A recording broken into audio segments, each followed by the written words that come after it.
right, and we're back, ladies and gentlemen. Welcome back to the final AMA of WunderGraph launch week.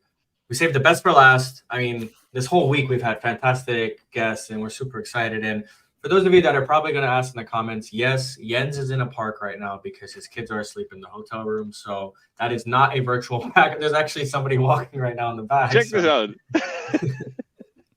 This is insane. But without further ado, we have Stephen Spalding, staff software engineer at Netflix. Thank you so much for joining us. How are you doing today? Wonderful. Yeah, thank you for having me. Of course. And so, I mean, your background is insane. So I'll do a quick little bio and then we'll just get straight into the background. So Stephen is a member of the Edge API team at Netflix and a member of the GraphQL TSC, which you guys learned later this week or earlier this week, is in charge of the decision of where GraphQL is going. They work with Lee Byron and all kind of the founders of GraphQL. So very influential guys. So if you guys have any recommendations or anything about how GraphQL should be, maybe post them in the comments. And his team that he develops and works with at Netflix are mainly operating on the Netflix API platform. This is a nexus point where hundreds of microservices are aggregated into a single API that delivers the Netflix experience for hundreds of millions of Netflix devices worldwide. So it's very safe to say your subscription depends on Stephen. Is that fair? Sure, among many, many others. Okay, I love that. And my fiance did have one question before we get into the background is, do engineers at Netflix get a free subscription to Netflix? No, we don't. We pay for our own Netflix subscriptions.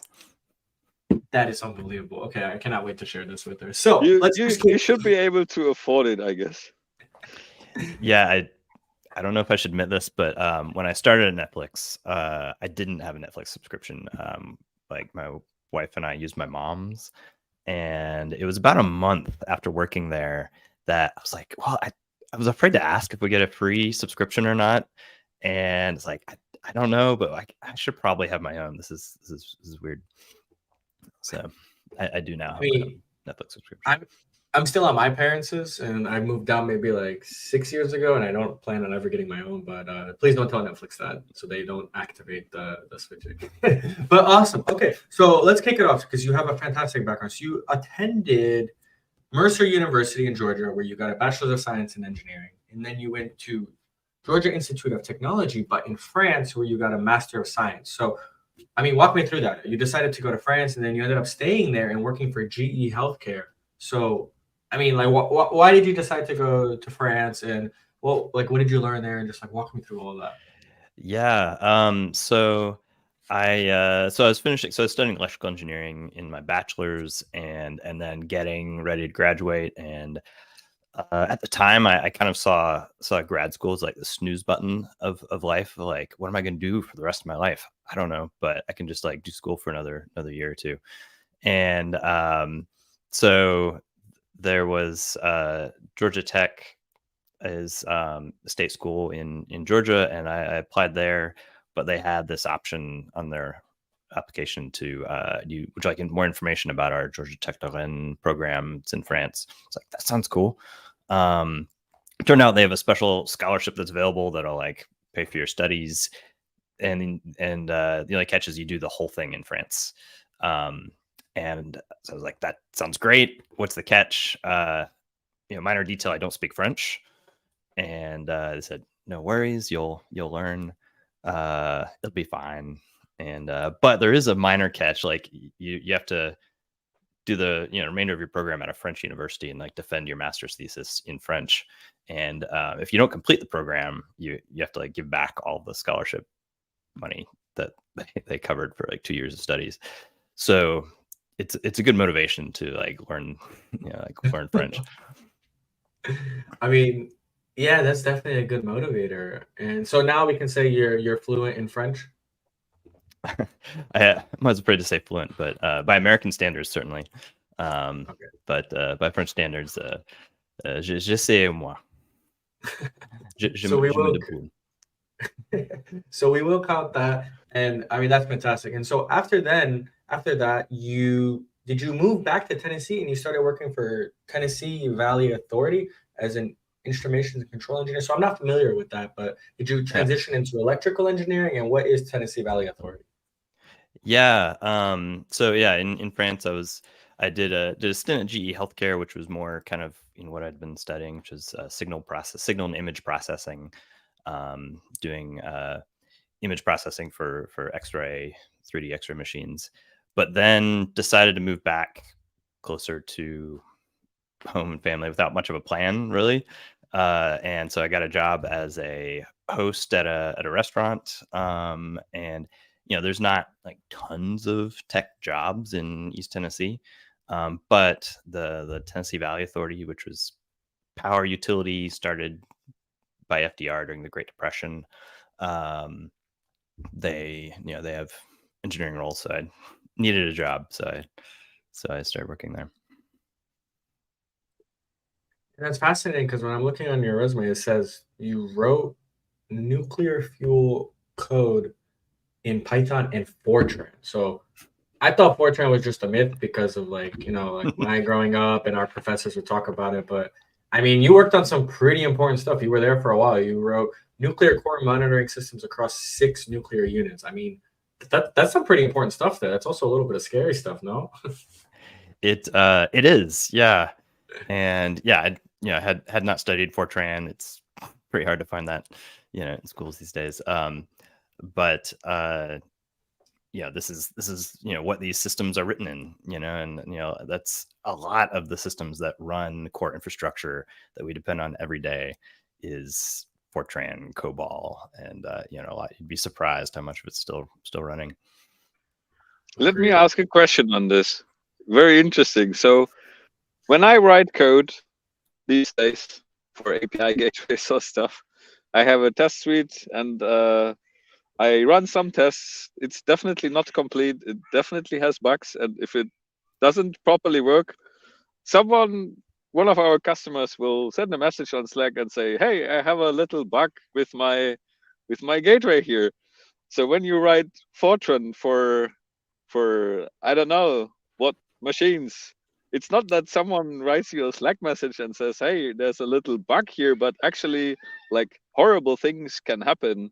How does it feel to write code for that? And what kind of security measures do you have to deal with this kind of situation?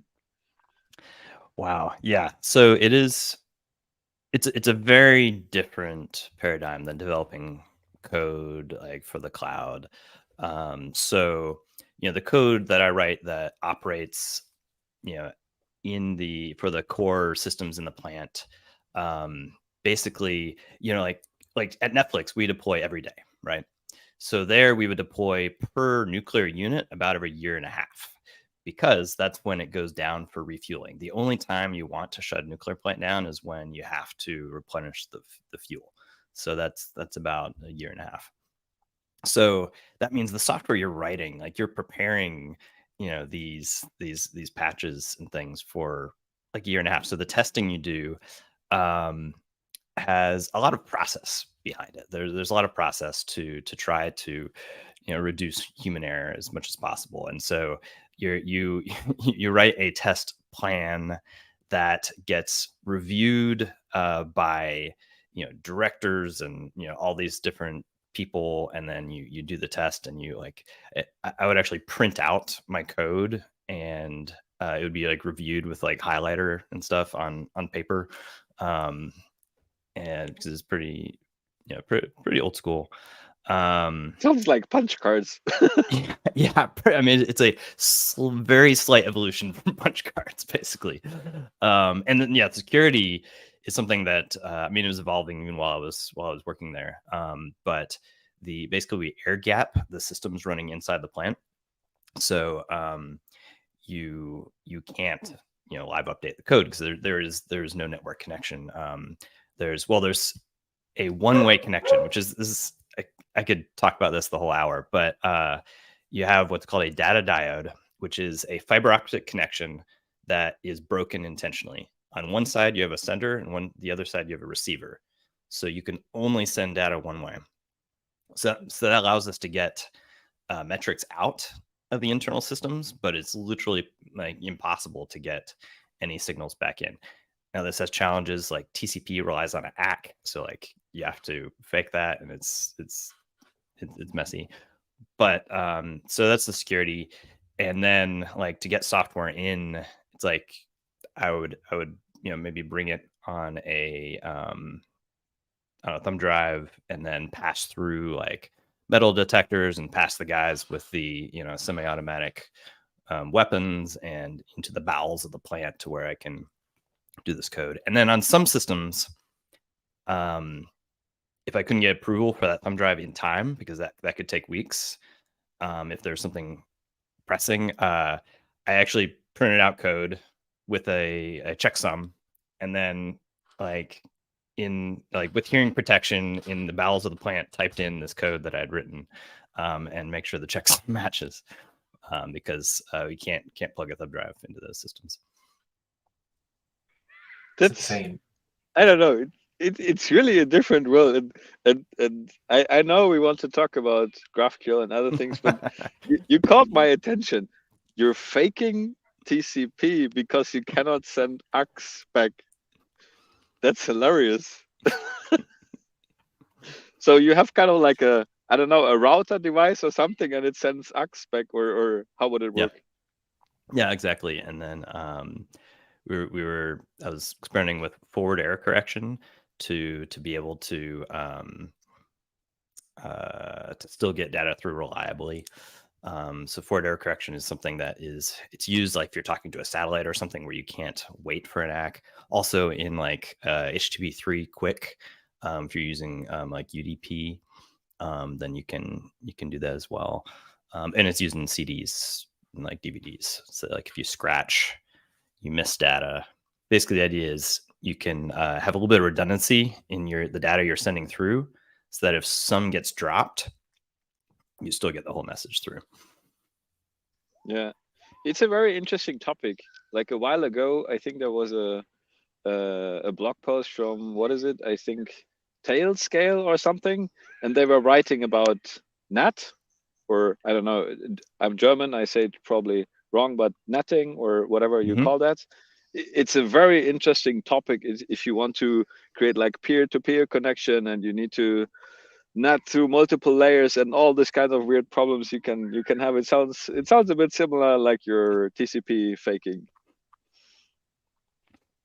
So yeah, fun stuff. Very very different than like the kind of the higher level that we usually operate on with GraphQL and stuff. Yeah.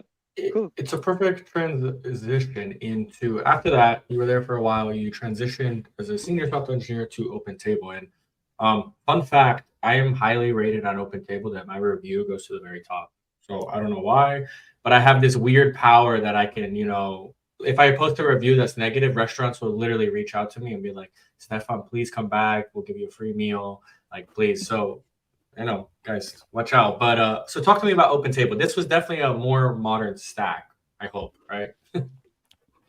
Yes. So joined OpenTable as part of a team that was actually like a startup that was bought by OpenTable. And so the stack that startup was using was Clojure. And OpenTable was more of a Java shop, and Java/.NET. But we were working mainly in Clojure, which is it's a fun language. But in general, it's just dinner. And so that is, it's important, but you don't want to mess up people's reservations. They'll get upset, but you're not gonna bring down the power for a whole city or something like that. And so that was kind of nice. Also, that the feedback loop is very gratifying to be able to just push things to production and see it there. When we're having to print out stuff or hope that the thumb drive gets approved, right? Yeah. Amazing. And so then after that, this is when you started at Netflix. So you joined Netflix in 2017. This is where you're currently at. I probably suspect you joined as a senior engineer, and now you're a staff software engineer. And I mean, it's crazy. So you're leading the development of Netflix's federating GraphQL gateway. This powers greater than 60 Netflix studio applications. You've reduced latency, improved resilience, and saved $10 million a year for the company. I mean, that's insane. And you're also giving a talk at GraphQL Conf to talk about how you aggregated hundreds. And is that correct? Is it hundreds of microservices or is it thousands? I mean, we have thousands. So subgraphs, we have hundreds of like GraphQL subgraphs that get federated together. Okay, so hundreds of microservices and aggregated into a single API that delivers a Netflix experience. I mean, it's crazy. And I think Jens the other day told me that Netflix has its own cable because of how much traffic it serves, like its own bandwidth. Is that correct? I never said that. It's Facebook. Ah, sorry. Facebook has a cable. Okay, well, yeah. Sometimes Netflix does it. So yeah, it is kind of interesting. Like, we have our own CDN, and that's mainly how we handle bandwidth. So like when you're actually watching, like when the bytes of the show you're watching are streaming to you, they're not going over the internet. Almost never. They're going to be coming from a server that's probably miles from your house at your ISP. Wow, that's fascinating. And so you joined them in 2017. What was the career progression? Like, what did you start working on to what did you start leading into what you're working on right now? Yeah, so I landed in the edge engineering organization at Netflix, and that's mainly because I happened to meet someone at a conference that was in that team, and so that's kind of how fate brought me to Netflix, and so that's where I've been ever since, roughly. Now, what that means at Netflix has evolved a good bit since then. We had like the stack as far as like the protocol for the clients was something proprietary called Falcor, and we had this kind of monolithic API server that would implement this API. But then it was also like a runtime for serverless functions that client teams would write to define their custom Falcor endpoint. So that has evolved to where now we are using GraphQL and have a single API that different clients can connect to, and so that simplifies the stack a bit. And so that's what I'm focused on now, is the infrastructure for the GraphQL API. That makes sense. And before we get into the technical stuff, because I know Jens is probably buzzing with questions. So I have a friend here, startup founder Dax from SST. How familiar are you with the tech hype and the influencers? And are you familiar with Primogen from Twitter? Yes, I know Prime. Did he work on Falcor? Was he part of the key members of Falcor? Yeah, I do remember. I remember having lunch with him. I won't say his real name, but and I had just I was digging into this Falcor thing because I was needing to write a Java implementation of the server, and he had written the original Groovy and backend, and so I was going through Git and seeing his name everywhere. I was like, you did this. Yeah, that's crazy. And so now, I mean, he's not at Netflix anymore. Right now, he's up just full time with his startup and with streaming. Oh no, he's still at Netflix. No way. So he manages all of that. Yeah, no, I know. I think he's one of those few people that actually has 48-hour days compressed into 24. Like, I don't know how he does it. That's amazing. And Jens, one thing though, if it keeps getting darker, we might lose you. Well, I'm still here. I mean, the screen does some gives me some light, but yeah. I mean, that's amazing. And then one last question, because I'm pretty big on Twitter, with hanging out with these people, but he's also Trash. I don't know his real name. Does he work closely with your team, or is he on something different? We don't work closely. Yeah. Okay. Working on different teams. Yeah, it's a big company. Okay, cool. So Jens, go ahead. I know you're waiting. What kind of technical questions do you have? I'm not waiting. Just there's this ongoing theme of GraphQL is a FANG technology.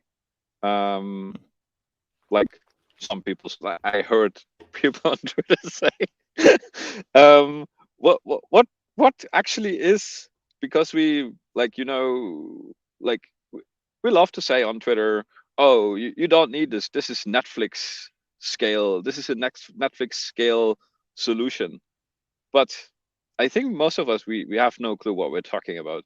What is Netflix scale? When we talk about APIs, when we talk about GraphQL, what does it really mean, and what's the actual difference? And maybe adding to that, and then I don't want to create an array of questions, but where is the Netflix scale line? For example, when we talk about GraphQL and federation, do you need federation? Who should use federation, and why? And why does Netflix use federation? And does it actually make sense? What specific problems does it solve for Netflix? And yeah, I think I would love to drill a bit into these topics. Yeah, these are great questions. First, what is scale? What even is scale?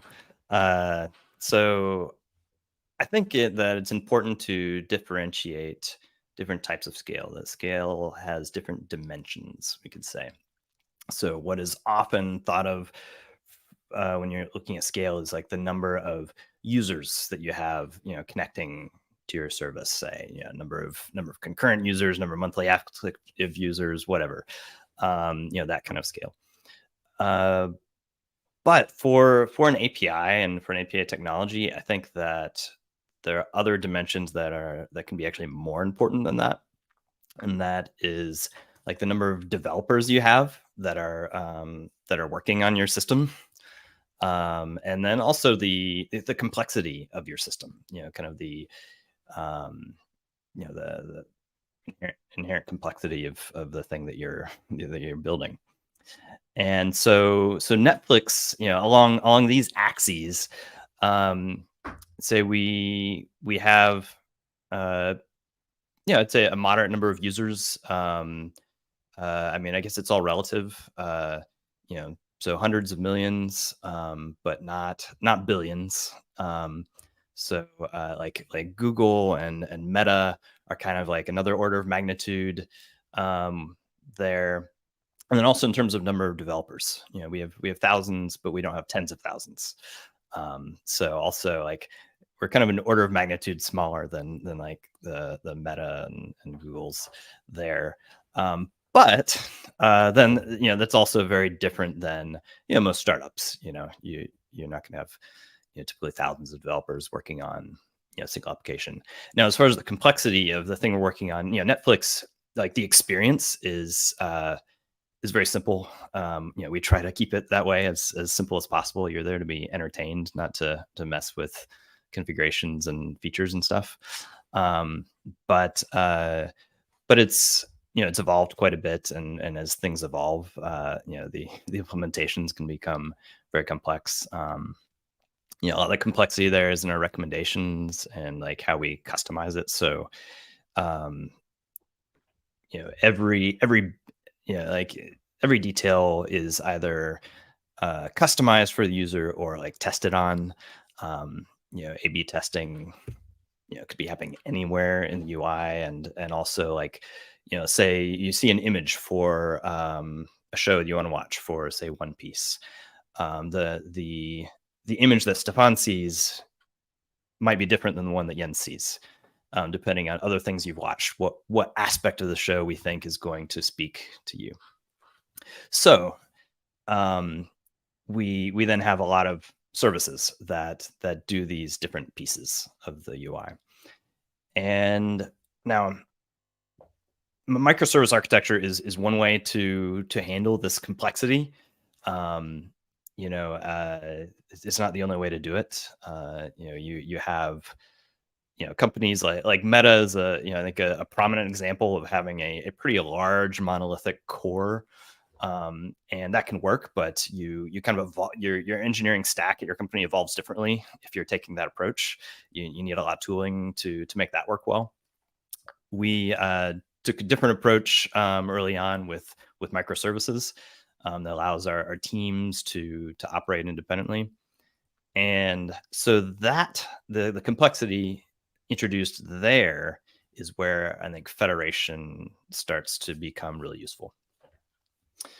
And so if the problem you're solving and the organization you have leads you to microservices, and you want to still have a single API for clients to connect to, then I think federation can be a really useful tool. Okay, so federation solves an organizational problem. Yeah, basically.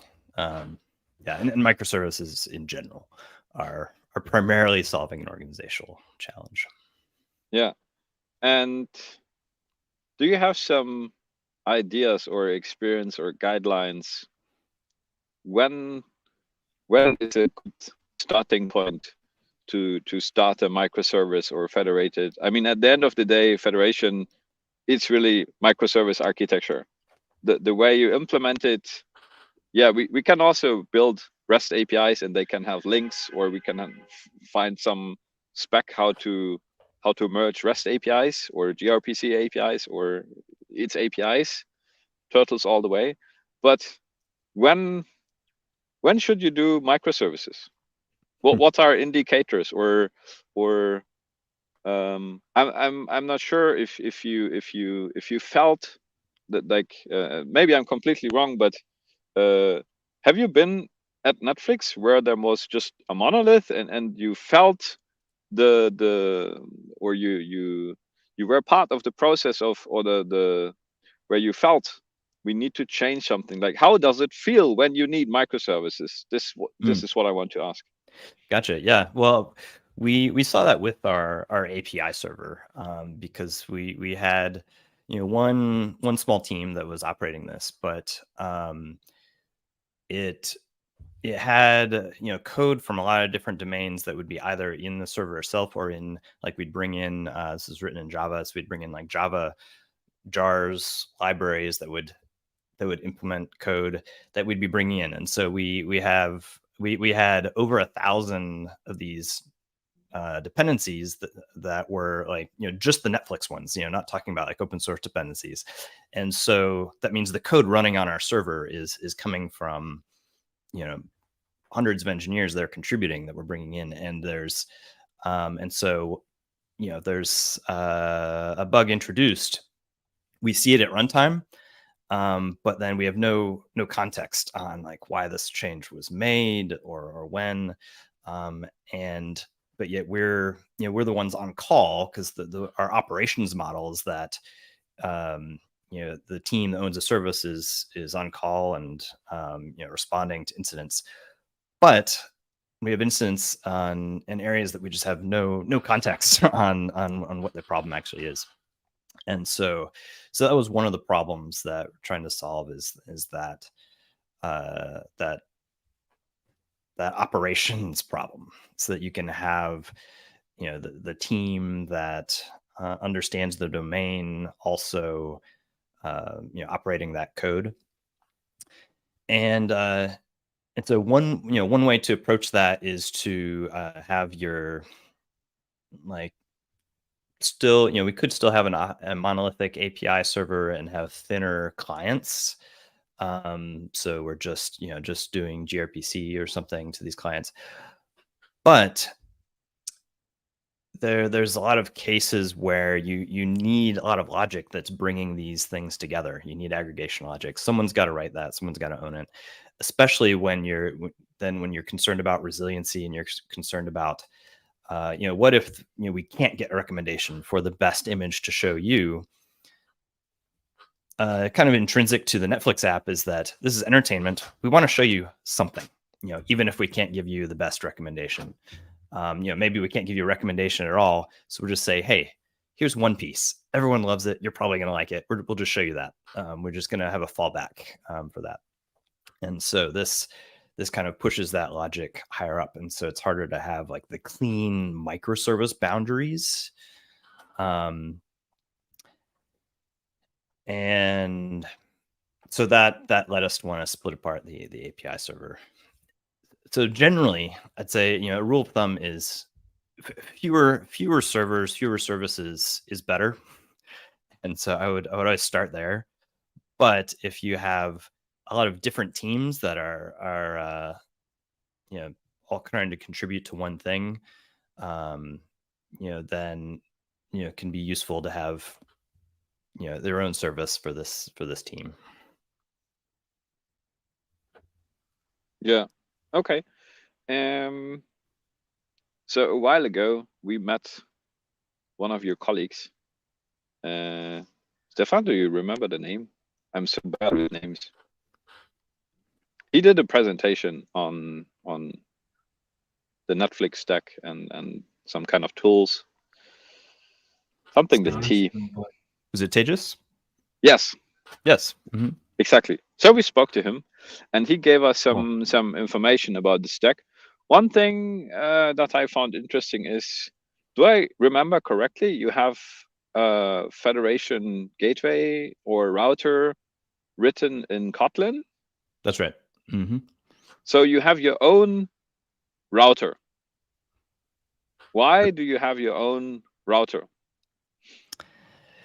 Yeah. So when we started down this path of federation, well, I mean, it goes back to even when we're doing this Falcor thing that is that's not quite GraphQL, and so I was prototyping with a federated approach. We weren't using that word to be able to glue together our API, and then as things evolved, GraphQL was looking like where we'd want to head as a company, and so we started looking at how to do this with GraphQL. It was around this time that Apollo was coming out with Apollo Federation, and this seemed to be in line with what we wanted to achieve, but it was still very new. It was just just released. They had an implementation that was part of their Apollo gateway. So part of the motivation was so that we would have a lot of flexibility to be able to evolve just how this federation worked as we need it to make sure that it works for Netflix. Another part of that is just practically speaking, at Netflix, we have a mostly JVM based stack. Most of we have a lot of internal libraries that we need to work with, because Netflix was somewhat earlier to doing microservices. We evolved a lot of it internally, as far as the infrastructure about how you do that, how you do service discovery, how you do different types of telemetry and tracing. And so in order to be a microservice at Netflix, you need to integrate with these things. And so basically we're looking at where could we get the most leverage. We leverage this open source code, but it's running on Node. And so we wouldn't have compatibility with all of our internal libraries, or we can implement the federation part, but within kind of our Netflix microservice stack. And so we chose that latter approach at the time. So does it mean you have Netflix federation, or like what kind of federation do you actually have? Yeah, that's a great question. So we started out with really a port of Apollo's JavaScript implementation or TypeScript into Kotlin. And Kotlin chosen partly because it's a modern language that has idioms that are close to TypeScript, and so we could do a fairly straight port, and also has coroutines that are nice for concurrency. But then we did start to make tweaks as we adopted this. We introduced, an example is a directive called override that would allow us to move functionality from one service to another, and this required some tweaks to the to the query planner, to the composition, and so we just did that in our implementation, and then also as just like small edge cases and things that we would fix on our end, and we didn't necessarily keep completely in line with all those little bug fixes that then Apollo would fix on their side.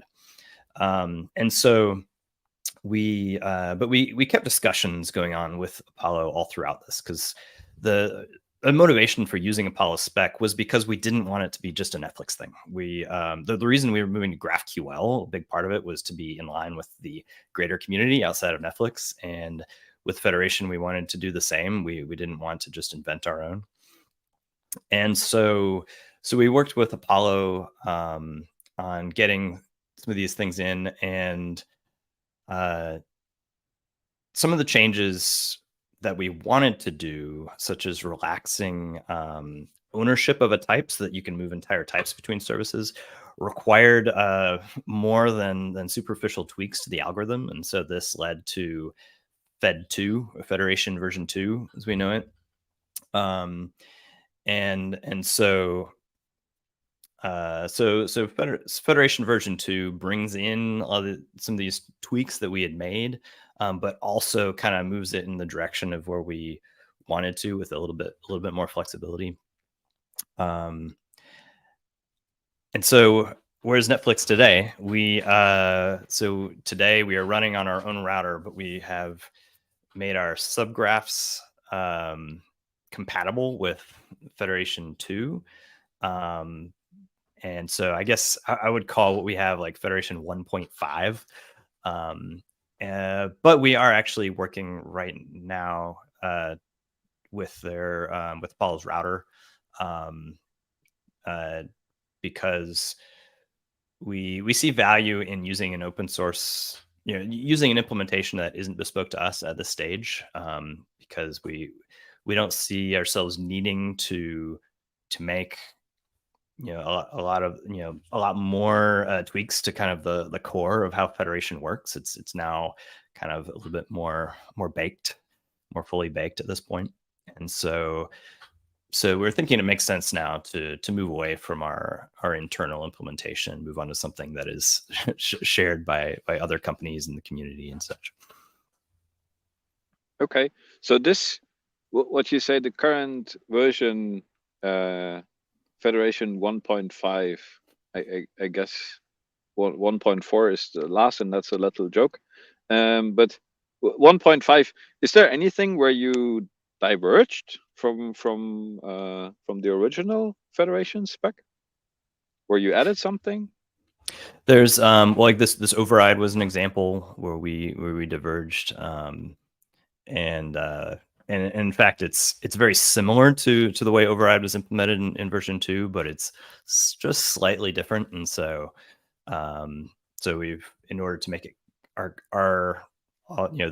we have hundreds of subgraphs, and so in order to make them all compatible with Federation 2, we had to kind of make some further tweaks to override. The other tweaks we have are more subtle, but it does make it so that like if you take our all of our subgraphs, they won't compose with with like an open source V1 gateway, but they will now compose with a Federation V2 gateway. Okay, if that answers your question. Yeah, and as you said, the way kind of you developed, so initially you ported the Federation gateway from Node.js to Kotlin, and then you had some evolution where you added features and such, and it sounded like things like override, that kind of led to the development of Federation version 2, if I understand this correctly. Mm-hmm. That's right. Okay, and now you intend to go back to actually using a router from Apollo. Yeah, that's right. Yeah. Because we're an entertainment company when it comes down to it. We're not a GraphQL company, and so you could think of it as we have a certain number of innovation chips to spend, and we want to use those wisely. I think at the beginning of Federation, it made sense for us to be spending there because there just was not a lot of precedent yet. But now, we'd like to try to be even more in line with broader community, and also the Apollo's router that did not exist when we started down this path. Also, I'm hearing things about like Cosmo and whatnot, and of course these we're not an option yet at that time either. And so it's really exciting to see how Federation as a concept and even kind of the specific way of doing GraphQL Federation has really been embraced by a lot of companies are finding this to be a useful thing, so that we can be not just doing our own thing here. Yeah, fully understand. And so that kind of indicates to me you are happy with Federation. So you kind of want to go back to a standard. So you're satisfied with what's there, if I understand this correctly. Yes, it's nothing is perfect and nothing solves all your problems, but this definitely solves a problem for us. Having having hundreds of subgraphs that can declaratively be tied together allows that gateway to be operated in a scalable way. So you can have a small team that's operating your nexus point and then they can be focused on cross-cutting concerns. It also it flattens your stack, so that you have you can have a small cross-functional team focused on a feature, and they can iterate more quickly because the team that is responsible for the back end, the engineers that are responsible for the back end can define their API directly that the client will see. And you don't get this even if, say, you're stitching together like a gRPC service into a GraphQL API. You're going to have this impedance mismatch because they're thinking in gRPC terms, but the client's thinking in terms of GraphQL. And so it's hard to have that discussion on like, what is our API going to be? And so that's a big part of what this has solved, is just this communication problem, so that GraphQL, like the SDL of GraphQL, can be a lingua franca that the client developer and the backend developer can speak to define their API together.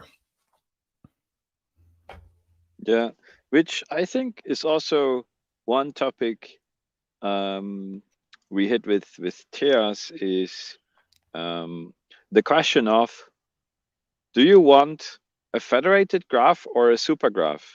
Because technically speaking, they might be the same, but a federated graph is a graph that you define it at the top and then you federate the implementation. Whereas a supergraph is more like you define it at the bottom, at the services layer, and you create the supergraph of the subgraph. So you push the subgraphs together and up, and you have the supergraph, versus you discuss with the API consumer, here's our federated graph. Now we break it up in the implementation details. So and what I understood from Teas is you're thinking more in a federated graph, right? That's right. This gives us decoupling in that the implementations are are separate services, but when you're defining your subgraph schema API, you do need to be thinking in terms of the graph as a whole, because this is how it's presented to clients, and we want our API to be a single cohesive API. But what you do get still some decoupling there at the API level as well, because where you're needing to think about the graph as a whole is when you're defining your relationships between these entities that are shared.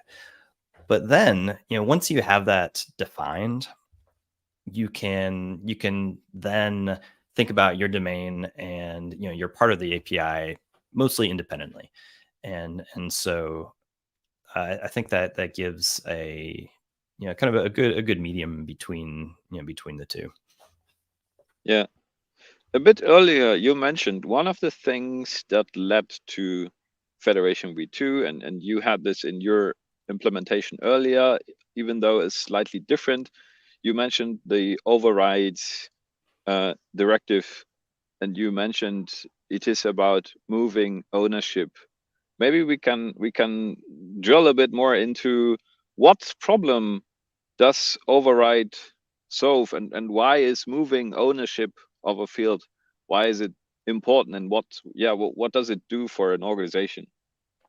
Well, one thing that we wanted to achieve was to decouple the schema, the API, from the implementation in the backend, and so this basically helps you have that decoupling, and we used it early on for our studio graph. We started off with a monolithic GraphQL server that we were breaking things off of, and so this allowed us to do that by adding all this functionality to the graph up front that just has one, it's all one subgraph, and so you have a gateway and then you're federating to one service, and then we can incrementally break things off as we have like another team identified that's going to own this this part of the surface area. This allows us to move the implementation without changing the schema, so without breaking clients that are already out in the field. And so this was something that was important for us pretty early on. Very interesting, because that also suggests a great way of adopting federation. You can have a gateway, you can have your one subgraph, it can be a monolith, and you can, in theory, stay with this monolith forever until you really feel the need to break it up. And the stack is completely ready to support you in breaking up that monolith. You don't need to think about how you do that. You start by using an override on a field and creating one subgraph that owns or co-owns a field, and then you move it, right? Exactly. Yeah. And I think that will lend you to a bit more simplicity, because you won't be tempted to overbuild from the beginning and start with a bunch of services because you think you're going to need to do that eventually.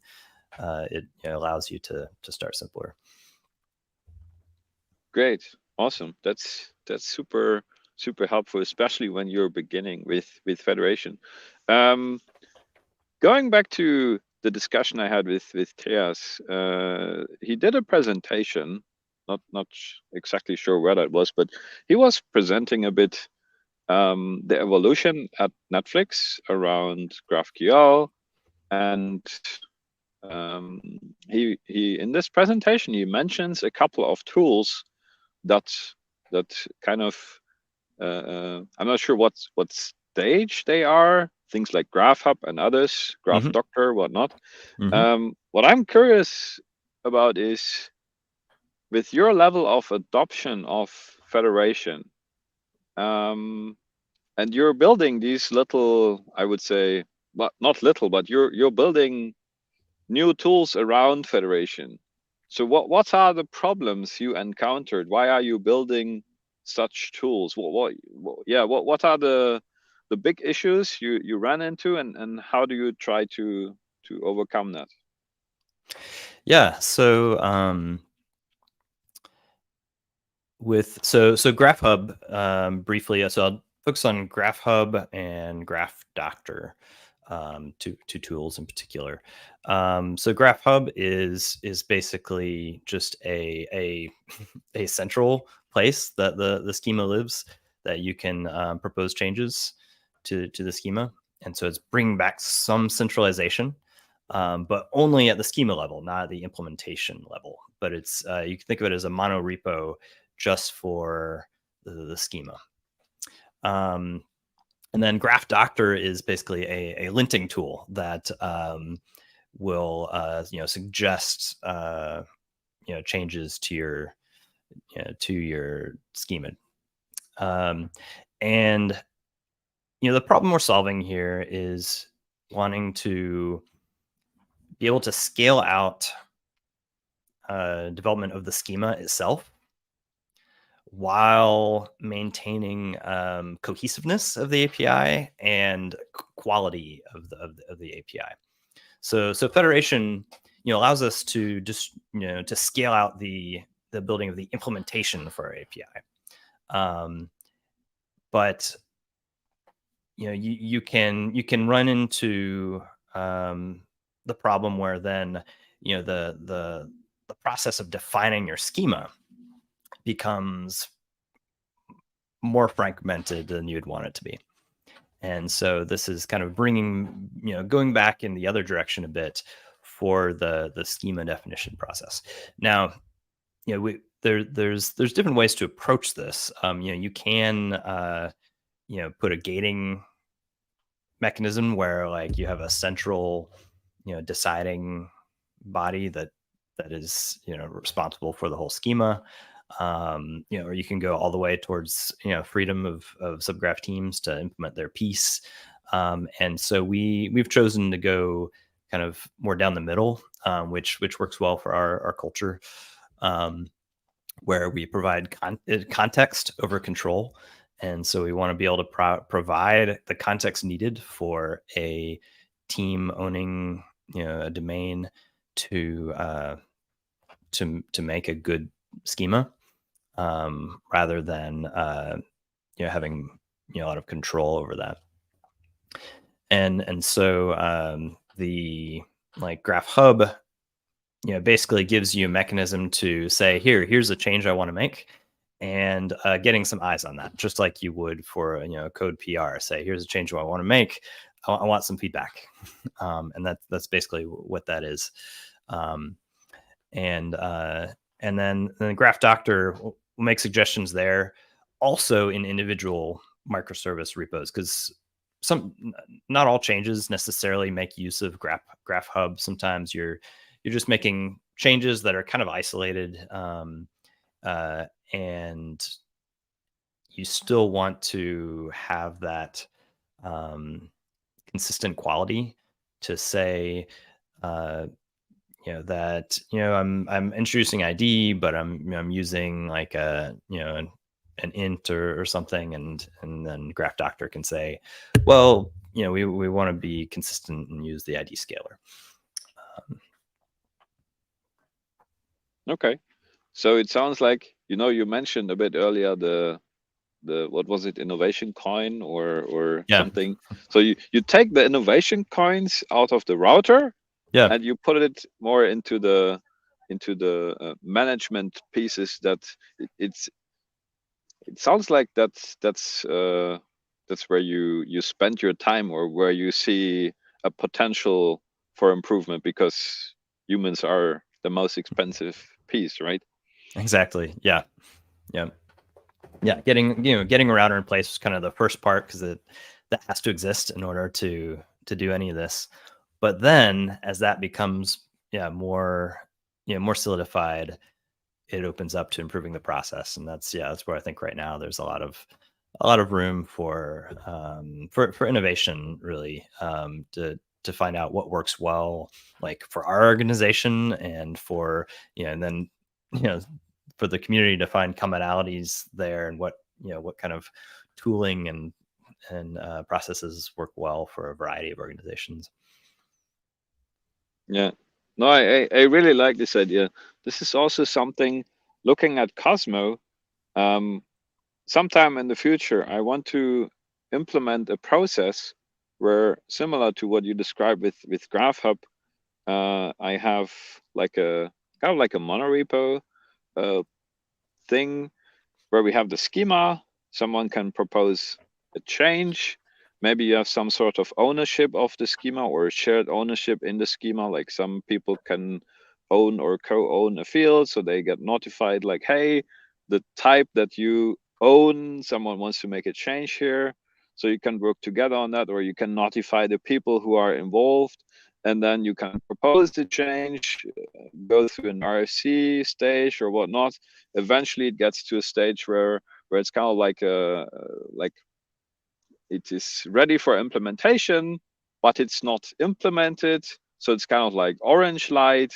And then someone implements that, it's deployed, it's active, the router sees, okay, this field can now be served, and then it kind of goes green, and you somehow you have a complete process flow where that really helps the developers to go through that whole thing, kind of like, you have monorepo tooling in CI/CD that supports all these changes, and that's kind of like, someday this is where I want to go, because I think it's not enough to just compose graphs. We need to do a lot more and help people design together. In the like, I come originally or before doing WunderGraph, I was a lot in the REST API ecosystem with OpenAPI, and there the whole ecosystem there is very hot on API design.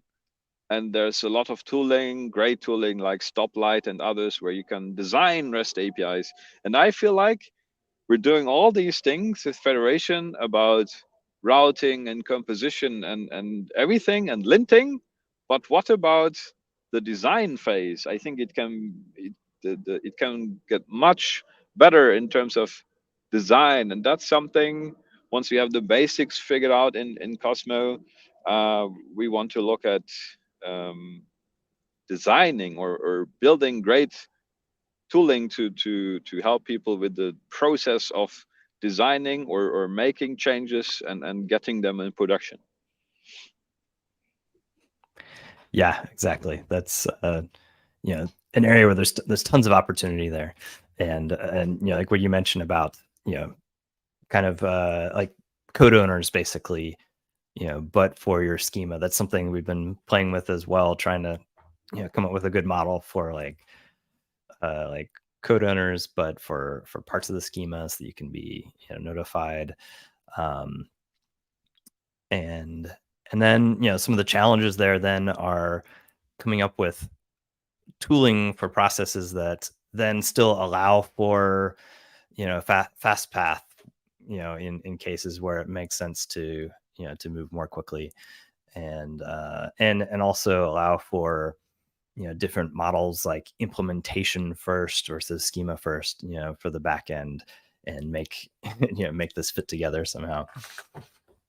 Yeah, I guess the challenge is build a tool that helps people and doesn't stand in the way. Yeah, exactly. There was like, I'm really not a fan of Scrum, but I think one of the Scrum things was it people over process or something? I don't fully remember, but yeah, I think it's yeah, you don't want to build a rigorous or stick rigorously to a process. You want to build tooling that helps people ultimately. Exactly. Yeah. Well said. The processes should be in the service of the people, not vice versa. Well said. Exactly. And guys, so we're at time. Jens, do you have any follow-up, any questions like that? And Stephen, we're really looking forward to your talk. So if you want, take the last minute and introduce what your talk's going to be about, and what's the easiest way to get in contact with you if you want to drop some of your social links. I think Twitter's the best, right? Yeah, so GraphQL Conf is next week. I'm really excited about that. So I'll be talking Thursday afternoon at 2:50 p.m. My talk is entitled "Fixing the $1 Billion Mistake: Client-Controlled Nullability." And so this is about basically nullability in GraphQL. And I basically have the conclusion that nullability in GraphQL is fundamentally broken right now. And so there's been an effort to try to make some tweaks to really improve this so that the GraphQL schema can be used to communicate effectively the nullability semantics of your data, and also allow you to have a resilient UI. So that's what we're going to be talking about. Yeah, you can reach out to me on Twitter at Stephen Spalding. And so I'd love to chat about any of this stuff. Awesome. Stephen, again, thank you so much for the time. We look forward to meeting you at GraphQL Conf and one last GraphQL thing, Federal Stephen, don't forget to come by the WunderGraph booth for your Federal. I am excited about finding out what a Federal is. And yeah, Awesome. Jens, Stefan, thank you for having me. This has been fun. I look forward to meeting you both in person next week. Thank you. Awesome. And see you then. See you next week. Bye.